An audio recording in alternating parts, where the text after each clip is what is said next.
Welcome to the Four Rooms podcast, where we explore the four rooms of entrepreneurship: health, wealth, scale, and relationships. Each episode is dedicated to opening new doors and uncovering insights that empower you to design your entrepreneurial journey to be both lucrative and fulfilling. And now, your hosts, Amber Spears and Brett Kaufman.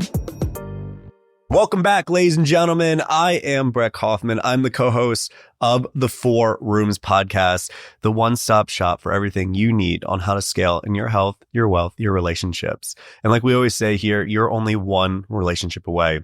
And today we brought in someone who is an expert at this, but something that makes me so happy, she's an expert at being so weird, which is why her and I get along so well. So help me welcome Miss Molly Mahoney to the podcast. I'm so glad you helped me finally figure out my elevator pitch. I'm an expert at being so weird. Yeah. It's perfect. It's great. I love it. In fact, we now need to sing Somewhere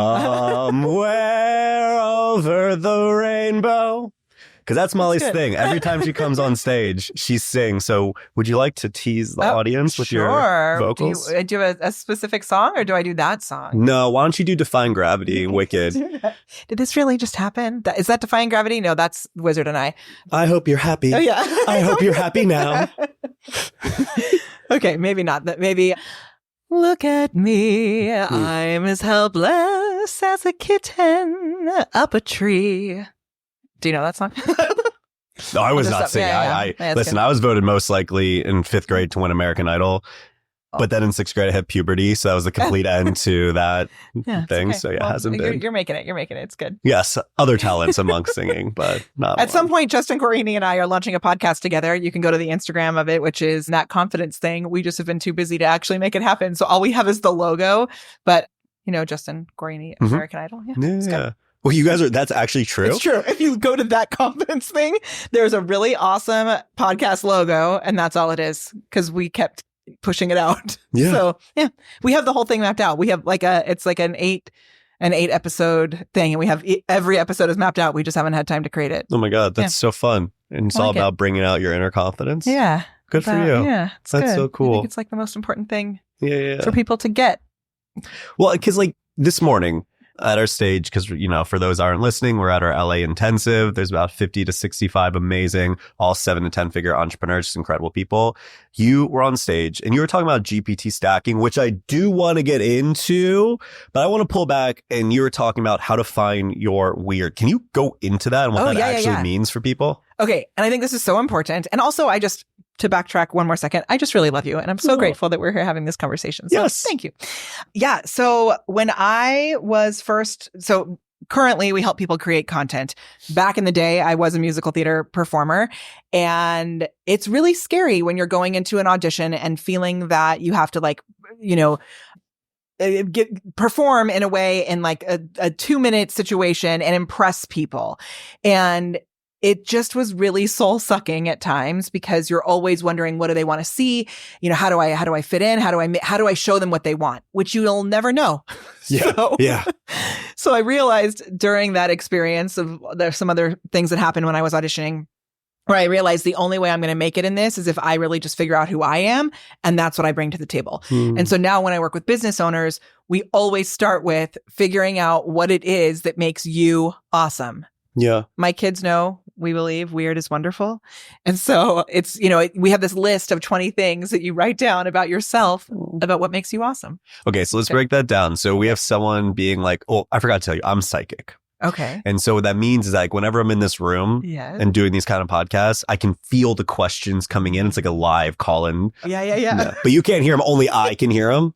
And I'm so glad Amber has you doing this because of your psychic abilities, which you've been hiding from me. That's part of your quesadilla of awesome, though. Yeah. Thank you. That's so kind of you. So we just got a caller called in, and she's like, Molly, I love what you're doing. I'm just kind of boring. I'm kind of vanilla. How do I figure out what my quesadilla, what my weirdness is? So walk me through how I would even figure that out. Yeah. Okay. So, and the reason that we call it the quesadilla of awesome is because everyone has something that makes them awesome. Everyone has something that makes them weird, for reals. So you're going to make a list of 20 things that make you a uniquely awesome human being. Okay. This can be really easy for some people, but I remember one of the first like bigger clients that I had, she only had 3 things on the list. And then she was like, I don't know what I'm doing. She had a multiple 7-figure business and she's like, I can't make this list. So it's fascinating to me. Again and again, I learned from people who are uncomfortable doing this exercise. That's the sign that you need to do it. Right? I like how you stared into your own camera as you were saying that. I know. You pay attention. So you're going to make a list of the 20 things that make you uniquely awesome. It is an acronym. It is the word SAVE, which you may think has 4 letters, but it actually has 5 because I can't spell because my dyslexia is part of my quesadilla of awesome. Therefore, I just spell my acronyms wrong so that you get over it. That's funny. Yeah, that's cute. That's cute. So it's SAAVE. So it's your skill set, the things that you're naturally gifted at, like your psychic abilities would go on there, right? So your skills, then your appearance. And the appearance isn't about what other people think about how you look. It's about what you think about how you look. Give me an example. So for you, for me, there's a couple things. So sometimes it can be something that maybe you felt a little uncomfortable about at some point. So like when I was in junior high, I used to get made fun of for my long legs and they used to call me Urkel. Which my kids think is hilarious. That is funny. Yeah. Which and it hurt my feelings in junior high. But now, you can't tell on the camera, but I'm wearing like full shorts with really long legs. So now I like celebrate my long legs as one of my superpowers, right? I wear my sparkle pants. Yes. I do this whole thing. And now when I'm wearing something where you can see my legs, I feel more confident because now I've like turned it into something that I feel confident about. My hair is, if you're listening to this podcast and not seeing the video, I have a big like Cruella de Vil gray stripe in my hair. At one point when that first started going gray, it kind of looked like I had a bald spot on camera because I would dye my hair brown. And then when the gray would start to come in, it would just be gray right in this patch. And so I was like, how can I feel better about that? Well, I'm going to dye it blue. So I started accentuating the thing that maybe I felt a little uncomfortable about. I love that. And now I love it.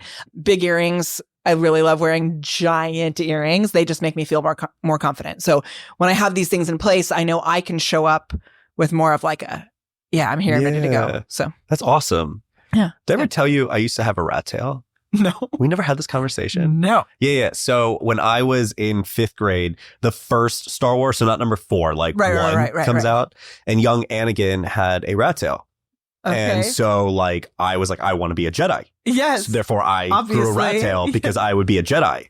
I unfortunately found out that's not how you become a Jedi, which was very upsetting. So here's the thing, though. Did it make you feel like a Jedi having it? It did. It did. My mom loved it. And sometimes we would go on vacation. I'd get it braided. So I'd come to school getting it braided.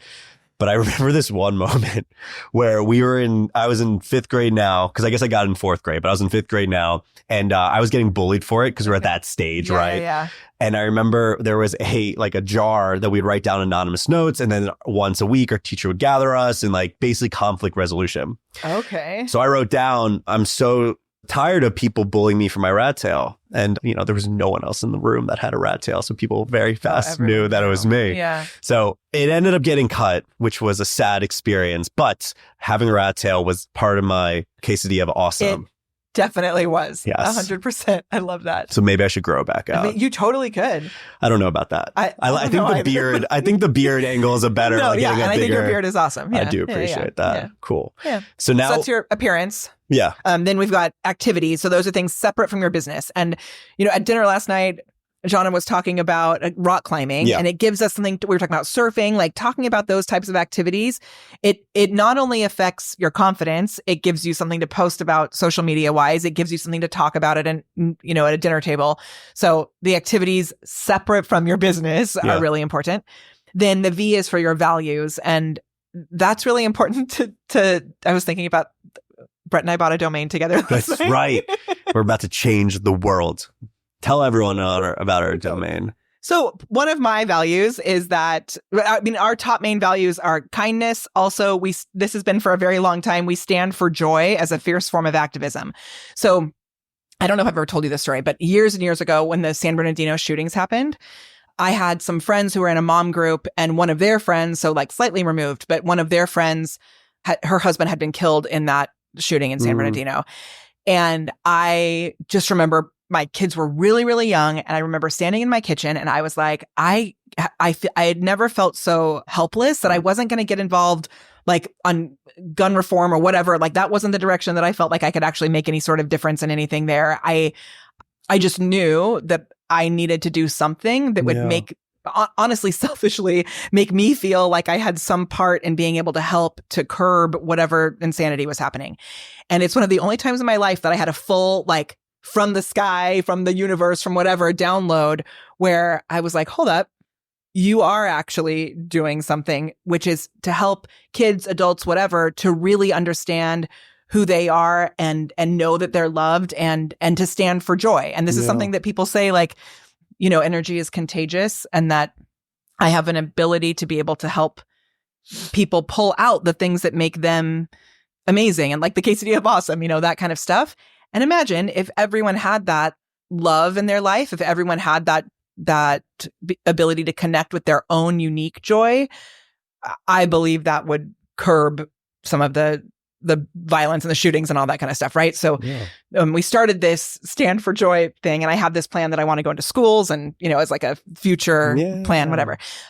But with that, standing for joy, the kindness, all of this, it's really about deeply recognizing that we are better because of our differences, not in spite of them. And so Brett and I were talking last night about this, and with like political turmoil, we're like, why can't people just be more purple? Yeah. So we bought ilovepurple.com. Yes. A big movement. Because my whole background was in bipartisan pro-Israel lobbying. So that's obviously, we were purple, right? That's exactly what we did. Yeah. Anyway. I love that. Good. So wait, before you go further, because I'm getting another psychic question coming in. The person's like, okay, there are things I stand for, but I am nervous to share it on social media because of potential repercussions. What will my family, friends, work think? Well, how do I overcome that? Okay. And I mean, we were talking about this a little bit last night too, that I have made a choice personally that when it comes to like political things, I do not talk about that's not something I talk about on social media, because I know in my community, I want everyone to feel that they have a safe space. Yes. And so we'll be on a call and we have someone who is a virtual Jewish mother. That is her like business tagline. We have someone who is running the media for a Christian church. We have someone who's like a goddess queen in the corner. I don't know, but we had a call where I was like, I'm so grateful that we have so many people from different beliefs, backgrounds, and all of that. So in order to really make sure that in our community, everyone feels seen, I keep some of my own specific beliefs more personal to me. And I share a lot, but I keep some of those things more personal. But if anyone in my community is mad that I support like inclusivity, then they're not a good fit. Yeah. So it's okay. If anyone gets mad about it, then they can go away. And if you really feel shame about your beliefs, maybe you need to check in and see if that's actually something you should believe. Yes. It also could just be like programming from them they expressed in the past and got shunned and get ridiculed for it. That's a good point. That I think there is a little bit of, you do take a little bit of risk in showing up online. It can be scary. And my favorite thing to do is to play with the trolls and to love on them. So there is a chance that you may get people who disagree with you, who are upset that you're sharing things in a certain way. And it's really your own kind of barometer. But what I like to think about is, if you think of your ideal client or your ideal community member, is this a message that you know they need to hear? Or is this a message that you believe could really make a positive impact on someone? And if it is, then you kind of have a duty to share it. Yeah, I agree with that 100%. Yeah. It's good. It is important. Yeah. Okay. Well, where's the next one? Okay, so that was your skill sets, your appearance, your activities, your values, and then the final one, E, stands for things you like to eat. Like in your case, Brussels sprouts. Exactly. Regardless of your opinion on Brussels sprouts, post that online. Do you like Brussels sprouts? Yes or no? Yeah, Brussels sprouts, yes or no, is the best engagement post ever. And it has been for like 10 years. Yeah, I love that. It's good. But it's a common denominator. We talk about, we come together over dinner tables, whatever, just talking about food.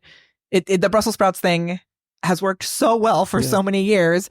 And I've had people send me dish towels in the mail that say, every day I'm Breslin. 4 people have sent me the same dish towel. That's really funny, it's so actually. weird. Yeah. And then they go to restaurants and they see Brussels sprouts and they send me pictures. It's like, it creates stickiness because it's something that is a common denominator. It's something that people see everywhere. So it keeps you top of mind. And then they see the Brussels sprouts and they're like, oh, Molly Mahoney, I've been meaning to hire her to do my social media. Yeah. Ta-da. It's like retargeting, but through their dinner plate. That's really smart. I didn't even think of it that way. Yeah, it's a very subtle way of doing that. Yeah. Huh. We have a thing that we call organic retargeting, which I used to talk about a lot, and I don't talk about it as much, but this is like a whole nother level of organic retargeting. Yeah. I need to come up with a good name for that. I like that. That makes so much sense. One of the things I love about you and really admire is like you are very authentic. And I know that wasn't, maybe I'm wrong. I believe that it wasn't something you just entered into the world with. It might have been, you might have had it as a kid. It went away. Maybe it came back. Can you walk me through how you wipe the smudge off of being fake or having beliefs to really let you shine? Yeah. So if you go back and watch any of my videos when I first started going live very often in 2016, you will see that I think I have a natural, like, confidence is something that my parents did a really great job of instilling in me. But the authenticity piece, if you watch my videos from 2016, I'm psycho. Like, I'm so over the top. And I think that was maybe, and I'm like over the top now, but this was a whole nother level where I was definitely more of performing than I do now. Okay. And I think I am super grateful for the work that I've done to get into a flow where I don't feel it. Most of the time, I don't feel like I have to prove who I am. Yeah. It's like a level of trust where you really can, we talked about improv. Yeah. It's really, you can yes and through life. And I think one of the biggest, most important pieces of it, after you've identified your quesadilla of awesome, so you even know who the heck you are, right? Then you've got to figure out what the heck you want. Yeah. And if you know what you want and you're really clear about it in terms of like big life vision, then that is something that you can feel more ease into that as well. Well, see, that's the thing, because I'm getting another like question right now. It's being downloaded in. That's the thing. Do you say that on every episode, or is no? that just... my psychic ability came right now. Just zapped in. It's wild. It's wild how this happens. Okay, wait. Can we pause for a second? Because that right there is like you being brave enough to authentically joke about that, right? Like people say like, oh, but you're like creative and funny or whatever. No, it's just, I mean, maybe yes, actually, but it's that you're brave enough to be open to the downloads and the things like that and to keep going with it, right? So yeah, it's good. I'm trying to tap back into it as I'm trying to remember where I was. Because a lot of people, they're like, I want to go continue into the thread of being authentic because mental health is something you and I talk about all the time. You are going through a bunch of shit. We talked about this. I had the worst month I've ever had in my entire life last month. Yet I'm grateful because when I saw you, like I could feel like you were sad, but I could feel that you were very also like okay and knowing that you were going to be good. So there's something about your energy that you gave off just made me feel very secure in myself. I want to go into like some techniques and tools you use for your mental health that when you're in very challenging times, you can go into your toolkit. Yeah. I know that I'm going to be okay. What are some of those things? So I am very like ADD and I have a framework for everything. So this sounds crazy, but I have a framework that I use for this. And it's like about resilience also. And just like with authenticity, I believe that this is something that you practice. Yeah. So have we talked about Pema Chodron before? No. Oh, do you know Pema Chodron? No. Oh my gosh, I'm so excited. So she is a Buddhist monk. And when I was in college, we did a month-long meditation retreat at the Shambhala Center. You did a month long? Why are you just skipping over details like that? Hold on. How does this work? It wasn't a month. It was 10 days. Okay. That's crazy. My college had... Kidding. Molly's making shit up. Okay, continue. You're making shit up again, Molly. Okay. So my college had a month-long inner term where we did a class that was like during that month, but the meditation retreat that I went on was only 10 days. Still, I mean, 10 days is a long time. And I had no experience in meditation or anything at all. Like, right? Cool. It was, none of us did. So, but it was so awesome because it was like, we got dropped in the middle of it. But Pema, I learned about her at this meditation retreat, and she has a book called When Things Fall Apart. Ooh. I should read it right now also, and so should you. Yeah, so I read it back then, and she has there's so much that I've learned from her, and she's just amazing. And yeah, I could go on 20 tangents about her, but this framework that I'm going to share is something that I've used, kind of inspired by some of the stuff that I learned from Pema, that when we have bad, quote unquote, things happen, right? If we can treat them like a blessing, right? Yeah. So find the way that we can move through them. And here's the framework. It's called, are you ready? Take your hand like this. And it's called, yeah. So if you go, I also really love giving hand motions and sounds to things because it's like an NLP trick that it makes it, connect to you. So it's FFTT. The first thing is you face it. And so you have to I think a lot of people think that I'm more Pollyanna kind of, and that's not the case at all. It's that you really are like, okay, here's the situation. Like this situation is here. So you face it. The next thing is you feel it and you give yourself the opportunity to actually experience the pain or the stress or the anxiety or whatever that's coming up around this, right? And you may sit in the face it for a while. You may be like, what just happened? And then you're going to feel it. Then the magic comes when you twist it. Yeah.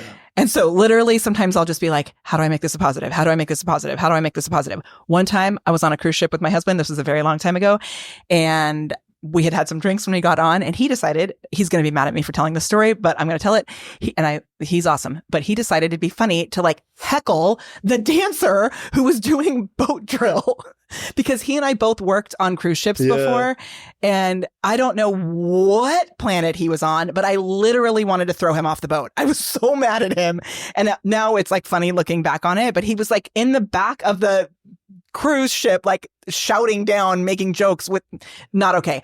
But I used this method on that ship. I was like, how do I make this positive? How do I make this positive? How do I make this positive? Right. So that's the twist it. And then once you actually twist it, then you get to the most magical part of it, which is where you thank it. And so the more you can get in the habit of being what a blessing, or you're face it, feel it, twist it, thank it. And then you get to the other side. I love that. Yeah. Can I share something that helps me? Yeah. So I've been suicidal twice in my life. Last month was one of the times, and a decade ago was the other time because everything that happened. One of the things that helped me get out of it was an exercise that I do where I write a letter as future Brett to present Brett, but I do it in 2 iterations. One I do that's 1 month to 6 months out. So I do it one day, and then the next day I'll do it 90 days to 120 days. Yeah. I get very specific. So I talk about business, relationships, romantic, and then also friendships. Okay. But so the letter always starts the same where it's hey man, it's this date. Life is so amazing. I want to come back and tell you. Let me tell you about it. Yeah. And then it goes into being first off, you look so jacked and so lean. Keep it up. Oh my God, thank you. And then we get into everything. Do you do this on a regular basis or only every when you're day. feeling it? Even this morning. This morning, this is now an ingrained thing for me. Yeah. Because when everything went down last month, it was I lost every security blanket that I thought I had. Yeah. And I lost my sense of self. I lost who I could trust. And it I knew that only I could really trust myself. So I was how do I make sure that anytime a negative voice pops in, I drown it out by being no, I can show you what your future is going to look like a month from now, 6 weeks from now, 90 days from now. Dude, it's written here. Why are you sad? This is what's going to be coming true. And I also learned that I'm an expert manifester. Yes. For good or bad. Right. And so we talked about this yesterday, being super intentional with my words has been so key. So I was if I say this and think this and feel this, it's going to come true. Yeah. And you'll appreciate this part. I anchor it by listening to You're Not Alone from Dear Edward Hansen, which is one of my favorite musicals ever. Me too. And by feeling it and seeing it, now I have all my different emotions and sensories combined with it. And then it's I'm in that. Oh, that's so good. And that has been what has saved me this past month. You write all 3 of them every day? Yeah. Yeah. Oh, cool. It takes me 5 minutes, but yeah. We have a practice in our program where you connect with your daily vision. So we have something, actually, it's really cool. It's, if you go to molly.live/dream activator, I didn't show it today because we didn't have enough time, but it's an AI tool that I built. It's totally free. You just answer some questions about what you would love in your dream life, and then AI will write out this amazing dream life for you. And so our practice is that we know about the banana phone? Yeah. So you told me this. The banana phone is your direct line to the future. So it's your direct line to the universe. It's manifesting with fruit. But so you can call this in on the banana phone and speak as if it's already happened. Yeah. And so I love that. I love that practice. That's so Thank cool. You. Yeah. So actually, I want to do something that I love to do. This is the second time I've ever done this. Okay. So first, as we get into it, 5 years from now, what do you want? Let's start this way. What do you want your life to look like 5 years from now? Then this will segue into the experiment. The pressure is on. Yeah, but I want you to describe it. I know. So what do you... So I want you to describe family life. Okay. Business. So my kids, I'm trying to figure out how my youngest son will be 15. Oh, my oldest son will be like ready to graduate. That's terrifying. Yeah. Amazing. So like, what do you want your life to look like 5 years from now? Yeah. Well, the first thing that comes to mind is like the space that we're living in. And so we have this beautiful piece of property that we purchased, that we have built a giant like living entertainment space. So it's made with rammed earth. Do you know what rammed earth is? Oh, it's really cool. So it's like cement basically, but it's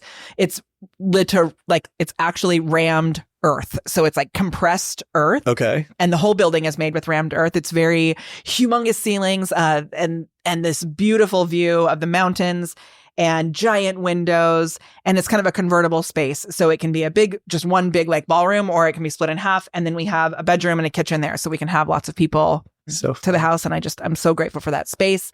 And the boys are thriving and both going to the Orange County School of the Arts, which is really cool. And they're just like loving it. Yeah, Frankie has got his college auditions all lined up and it's all like ready to go. He knows where he's going to school. Charlie has already started his own business because he doesn't need any of that. He's like his own little genius. Yeah, my husband and I are awesome and great. We have our jazz band is back together again. Woo! It's called Her Lucky Stars. Yeah. And now that the boys are a little bit older, we're playing more regularly, which is really awesome. And our team is thriving and we've launched our so I have a children's book that I wrote like 15 years ago. Yeah. That's me doing the math, called Finding My Awesome. And now it's a program that goes into schools to help kids to teach and help kids to feel more confident and it's like conflict resolution stuff that we work on with them in schools. And I've employed so many of my actor friends because now they're out there certified in the Stand for Joy method or Finding My Awesome method. I always forget what it's called, but our certification is out. Yeah. We have a full, huge agency that's like thriving on its own and helping people to create content that makes a bigger positive impact on the world. I love that. It's really cool. Okay, so now what I want you to do is I want you to lean back, get comfy. Okay. I want you to close your eyes. Okay. And now I want you to imagine, because again, this is where my psychic abilities are really tapping in, that Molly in 5 years just walked in, right? She walked in, she's standing right in front of you. She's looking so good. She's like, damn, look at the sparkly pants. She's ready. And she said, I actually have an ability for this reality to become faster, not in 5 years, but you have to do these certain things. Oh. What are these certain things you have to do that you're playing too small in or limiting beliefs that can make this reality come faster? Yeah.